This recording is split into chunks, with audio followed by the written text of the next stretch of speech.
शिक्षित होना जरूरी है। सही बात है मैडम ना है? शिक्षा बेटा, शिक्षा एक अमूल्य चीज है जिसके बिना हमारी समझ में, और बाबा साहब ने कहा था कथन कि बिना शिक्षा के इंसान आंखों से नहीं देखता, वो अंधा मान लीजिए उसे। आंखें होते हुए भी अंधा है इंसान जिसके पास शिक्षा नहीं है। कैसे अंधा है? अगर कहीं जाते हो, कोई काम के लिए पूछते हो, अगर पढ़े लिखे हो, अगर तुम्हें फर्रा दे दिया है किसी चीज का, मान लीजिए थाने से आया है या कोई किसी विषय में लिखा हुआ है और किसी अनपढ़ आदमी को दे दिया, या लो, आंखें तो है उसके पास भी क्या नहीं है आंखें, क्या कहेगा, क्या लिख रहा है? अंधाई तो हुआ, वो हुआ या नहीं अंधा हुआ बताओ?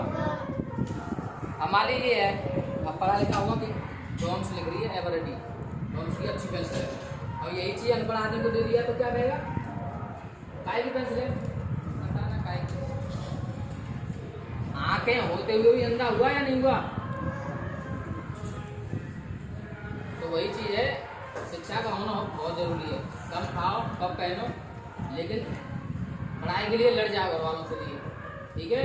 टाइम से अपना बोल दो कि हमें पढ़ने जाना है और हमें शिक्षा ग्रहण करनी है, चाहे काम को छोड़ देंगे लेकिन हम पढ़ाई को नहीं छोड़ेंगे, ठीक है ना? घर वालों से बच्चा पढ़ाई के लिए तो ये मान लो बच्चे लड़ जाते हैं, पढ़ने वाले होते हैं, साथ एक दिन की छुट्टी नहीं करते, और यहाँ सभी बच्चे आते हैं, एक दूसरे के साथ मतभेद मत करो, ये गरीब है या मतलब काला है, गोरा है, या ये मोमडन है, ये मास्टर तरह खाता, मैं नहीं बैठूंगा। ये तुम्हारी एक पढ़ाई की धर्मशाला है, मतलब मंदिर है तुम्हारा, ठीक है? एक मस्जिद मान लीजिए, जैसे मस्जिद में जाते हैं एक साथ सब लोग नमाज पढ़ते हैं, ऐसे ही मंदिरों में जाते हैं एक साथ इकट्ठे होते हैं, तो ये तुम्हारा क्या है? सभी का एक मंदिर मान लीजिए, ये सबसे बड़ा मंदिर है। यहाँ पर सभी वर्ग के